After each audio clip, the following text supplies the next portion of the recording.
Well done. I'm going to the Very church. much a hectic journey from Seoul, was Got it? through to today. Probably. Because my mum's partner lives separately. And he comes in to get football. He's been massive. So our police officer, massively shocked over the years. Yes. Okay, welcome to this extraordinary meeting of the Sandwich Town Council. Today, February the 9th, 2024. And I'm pleased to say that we are quorate. And I will turn to item 1, apologies for absence received. Thank you, Chair. So we have apologies from Councillor Peter Breen, a personal commitment, Councillor Dean Marie, a work commitment, Councillor Ripley, a family commitment, the Mayor and Mayoress have a mayoral commitment, Councillor Mallock has a personal commitment, Councillor Franklin a family commitment, and Councillor Chandler has sent her apologies. Thank you. Item 2, declarations of interest. To receive any declarations of disclosable pecuniary interests from members in respect of business to be transacted on the agenda. Thank you. Item 3, public participation. A 20-minute session is set aside for members of the public to make representations at the meeting in respect of the business on the agenda and other matters if time permits. Are there any? Yes, Christina has requested. Myself. So Councillor Black, I don't know if you're going to do the... Oh, no, I've got the time, I've got, yes. Okay. Okay, cards. Thank you. That's fine. Thank you. Right, my name's Christina Bloom, and I'm addressing you tonight with regard to attachment 2B, which is page 19 on the agenda. There are many inaccuracies in this document, and it appears to me that someone's trying to rewrite history to ignore the concerns about the position of bus stand B. And I haven't written a speech as such, I'm speaking direct to the document itself, which states there are no proposed changes to the layout that you currently see on site. Now, the change actually is to that the TRO seeks to make the layout permanent, so that is essentially the change. Not to the configuration, but to its status. It goes on to talk about the introduction of curb markings in 1 to 11 New Street. Well, that is actually the section that goes from No Name Street through to Austin's Lane, which is an error because it should really be talking about Cattle Market. The document goes on to say that Sandwich Town Council were fully consulted on the proposed adjustments to the Guildhall Square and the associated highway works. Sandwich Town Council were part of the consultation process and agreed to the final designs that had been implemented on site. Well, this is simply not true. If you look at the plans on the DDC portal, you'll see that the highway works were not actually within those plans at all. And when I raised the question of why was there no consultation, why did it not go through planning at the annual town meeting, I was told by the DDC officer representing the project that there was no requirement for that to be done. So there was no requirement for consultation or agreement or planning, none of that. It was done without any consultation with STC or the public at all. The paragraph goes on to say that it meets all relevant safety standards.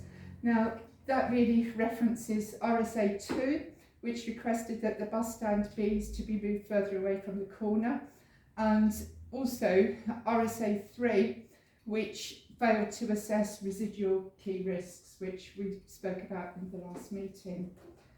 The next paragraph says that during the main square works, STC nominated a point of contact, Councillor Peter Breen, who represented STC and its councillors.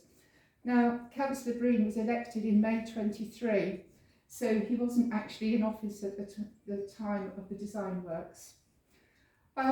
It then goes on to say Councillors Breen, Marie and Wiles met with Dover District Council and KCC upon completion of all work to discuss the highway design, and it was accepted by all present that the current design would not be changed. Now, I have spoken with councillors. I mean, there's no hard and fast evidence, but what I would question is, are they suggesting that those councillors were delegated authority by the council to make that decision? Because I certainly haven't been at a meeting where that's taken place. So, well, what can I say? So we then go on to say, it says that the town clerk was sent correspondence, including relating to the buses stopping short of the stop where waiting times are extended, to demonstrate that measures had been put in place and were working a year on.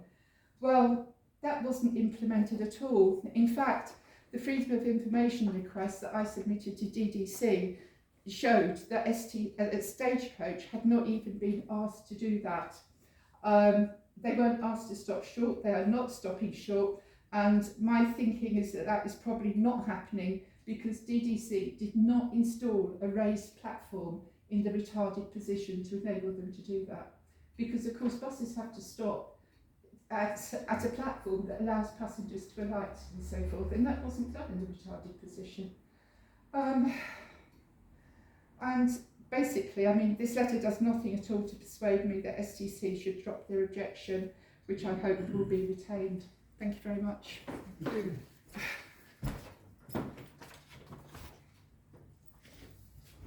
I think our response will be in the body of this meeting, and those are all exceptionally useful points, which I'm sure councillors will follow up with when we come to discussion of item 5.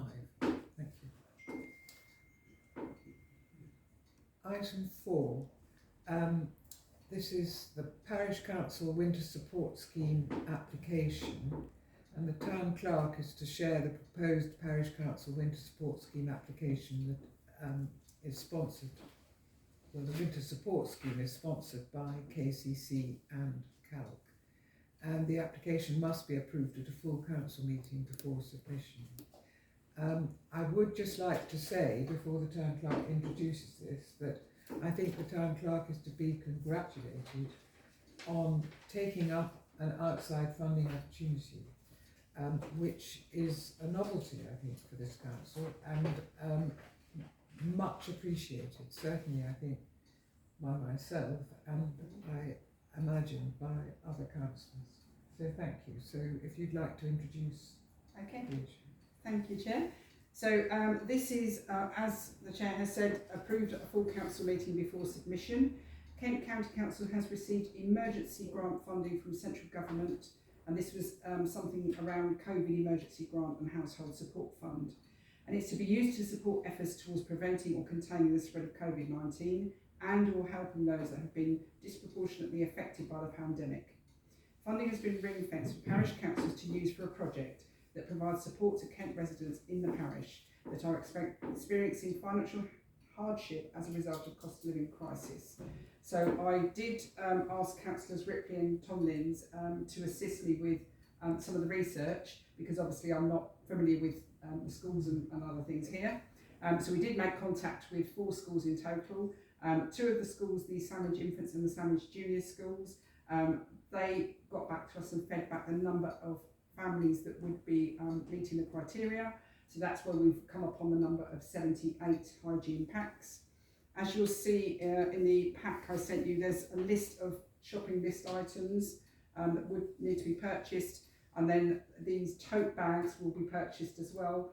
Everything will be brought to the Guildhall in the hub, and a case of I will be seeking volunteers to come along and put these packs together. And then the intention is that the packs would then be delivered to the schools, and the schools will distribute them discreetly so that that there's no stigma or anything attached. Hopefully you've had an opportunity to read the wording, because apologies, when I printed out this online form you couldn't save the form to print it, so it was trying to print on the online form and hence it missed some of the wording. So I did send you the attachment of the actual wording that I propose we use. So what is the issue? The cost of living crisis is impacting families throughout the UK. They're having to choose between essentials as the cost of energy and food continues to remain high. There has been a rise in the use of hygiene bank services that provide access to period products as well as toiletries and other essential hygiene items, including soap, toothpaste, cleaning products and nappies. Sandwich, like other parts of the UK, has a number of families that are struggling to make ends meet due to the cost of living crisis. For a family with children who are having to live on a tight budget, the purchase of hygiene products can be regarded as expensive and sometimes even a luxury item. Several organisations in the town run community-based activities to help support families in need, but this provision of hygiene products is not currently obviously included anywhere. It's not obvious to me. The Town Council wants to address this gap and make a real difference to those local families in need that will benefit the most from receiving the hygiene products, with a particular focus of improving the lives of young women and girls within our community through the provision of period products, which is one of the items. Then it goes on to give you a bit of a snapshot about period poverty, which is a global issue. When we talk about, at the end of that paragraph, the Town Council are supporting this initiative, which could potentially be funded via the Winter Support Scheme. So that's the idea. So the impact. The Town Council is proposing a community-based scheme which targets the most vulnerable families with children in Sandwich that would benefit from the provision of hygiene products. A particular focus on improving the lives of young women and girls within our community will tackle a problem that is usually hidden from others by delivering a practical solution in a sensitive manner. The Town Council has reached out to the local schools to assess the demand, and the evidence provided has informed the basis of the scheme that is being proposed. The council will link up with 2 schools, as I've said, and they will work to support 78 families who have been identified as vulnerable to the cost of living crisis and who will benefit from these products. This scheme is a true collaboration between the Town Council and the 2 schools, with a clear aim of making a real difference for some of the most vulnerable families in our town. Safeguards will be agreed between the Town Council and the 2 schools to ensure all steps undertaken to deliver this scheme will be completed discreetly, and the hygiene packs will be purchased and prepared by the Town Council for distribution, and they will be handed across to each school for their onward allocation to the families identified as most in need. Thank you. Thank you. Got any comments? Yes, Councillor Pennington. Thank you. I just want to pick up on that phrase that they will be purchased and packed by the Town Council. Usually funding applications, I think, are to an organisation which will deliver the product themselves, and I just wondered what people had in mind when they talked about packing and purchasing. Yes, so these items will need to be purchased from bookers because we want them in such large volumes. They'll have to be delivered to the Guildhall and some of the items as well through Amazon. But then we need to actually physically put the products into individual packs. So it's not too time consuming. Actually, the more people that are involved, the better. It's a nice thing to do, and it's actually part of the process. Councillor Tomlin. I just wanted to say, having been involved and having contacted the school, they really bit our hands off. It was really good. They were really pleased. They were positively responsive and, pleasantly surprised that we were actually reaching out with this initiative. So I hope there'll be future initiatives that we can consider engaging with the school with. Councillor Shuker and then Councillor Yes, Moore. mine just very quickly. I support this initiative completely. The funding's available, we're applying for it, hopefully we're successful, and then we'll do it. So it's a simple process, and hopefully we'll be successful at it, and it will make a difference, so fully support it. Councillor Moorhouse. Yes, we've made thank you, Chair. We've made a mention here about the cost of energy and food, but what about putting in that wording, high interest rates, high inflation, and the fact that this government is taxing working people into exhaustion and stagnation? I think we can add a little bit of wording, but I think the intention is that we're not here making political statements. It's about the funding opportunity. But thank you. I'll take this comment on board. But I think the interest rates and the inflation. Yes. Yeah. Thank you. I can have that. Thank you. I've got a comment as well. I looked at the shopping list and I wasn't totally convinced that it was wholly appropriate for infants and juniors, particularly the inclusion of shading materials, I noticed. So I don't know if you could revise the shopping list. Yeah, so it's intended to be the whole family. It's not Okay. just the children. It's for the Okay. whole family. Yes, it's the whole family household. I think it might be useful to point that out actually, Yes. because you know people nitpick. Yes. And Okay. it doesn't look convincing. Okay. Okay. Any other comments? So do I have a proposal that we submit this application with the changes that have been suggested, which have been noted by the town clerk? So, Councillor Tommins, are you proposing? Councillor Schuker, second. And can you all vote, please? So, all in Unanimous. favour. Thank you. Thank you. So now we turn to item 5, which is the traffic regulation order cattle market update, and 2 attachments, attachment 2A and 2B. And we've also been sent by a separate email the original consultation documents, which include a map, and the map that was sent to us as part of the consultation document. And I would just like to say make one or two comments, because I was one of the 3 councillors that did the site visit and wrote the response. Their map calls the cattle market New Street, and that is an essential misunderstanding and an indication. I think it's fair to say we felt that they didn't really understand what the situation is.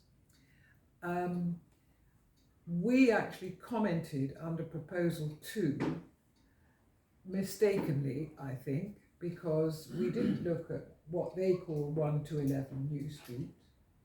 We thought they're talking about No Name Street, so we commented on No Name Street. So it is possible that we might want to withdraw our comment on proposal 2, but I would be subject to correction about that. The second point I wanted to make is that they don't seem to have got it at all. They're talking about enforcement of parking regulations and thus speeding up the traffic flow. That seems to me to be their main objective. Whereas I think the feeling in the town is that what's gone wrong are the sight lines, and the sight lines are rather more important than speeding up the traffic flow, because the sight lines are particularly bad when a bus is parked at the bus stand, and they take no account of that at all in their response. And finally, they are suggesting, basically, as far as I can see in their letter, that we withdraw our objection. And I'm very pleased that this extraordinary meeting has been called in order to make a decision as to whether we withdraw our objection. And it seems to me that we could do a number of things. We could amplify our objection, saying that their proposals don't resolve the crucial problem. We could ask further questions about, for example, enforcement. How are they going to enforce enforcement, since enforcement of parking regulations doesn't fall within the KCC remit? It's a DDC function. And what approach have they made to DDC about enforcing parking regulations? And thirdly, they take no account of the safety audits which have been mentioned by the Sandwich resident, Christina Glynn, particularly number 3, which we know was not considered properly.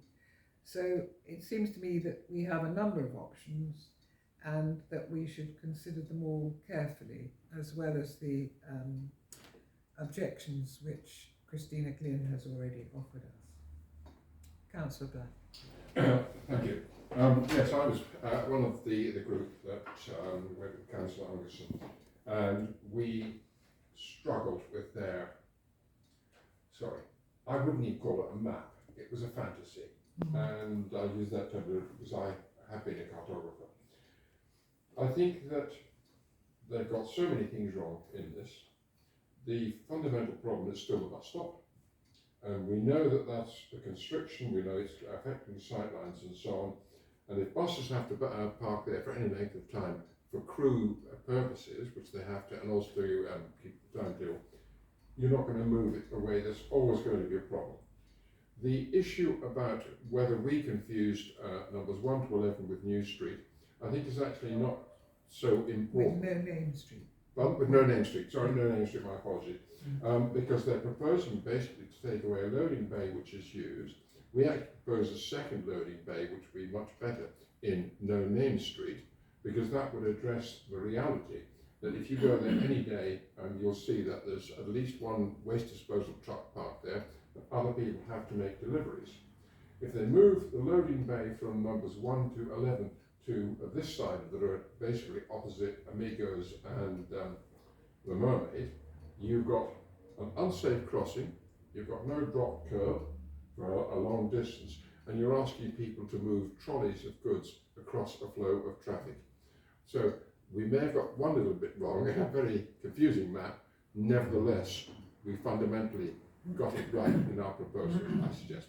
I don't want to dominate, but I don't think they are proposing to remove that loading bay. Because if you look at the loading bay outside the waiting room, if you look at what they think are 1 to 11 New Street, number 1 is Ossie's, not the waiting room.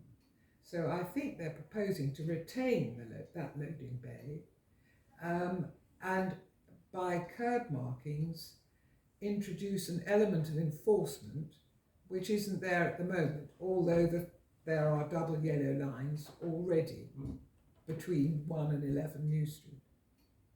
Councillor Schuster. I've sort of approached it from a slightly different direction. Sorry, I'm using travel inferences, but what we've got in front of us is a response, a letter, and I'm not even sure whether this individual who's written this letter is the person that will have been the key person in the project. If they were, that's fine. They may not be, but what we've been served up here is a letter. We've been told that we've already put in our comments to the consultation. That date has passed, so that's our response. We can spend an hour here going through all of the issues about it, and those won't go away. But what we have done already at STC on the 29th of January, we have said there is an action for us to get the 3 key parties together against the risk assessment that was produced and presented to us that we're not content with. So that's one line of activity that we said we want to pursue.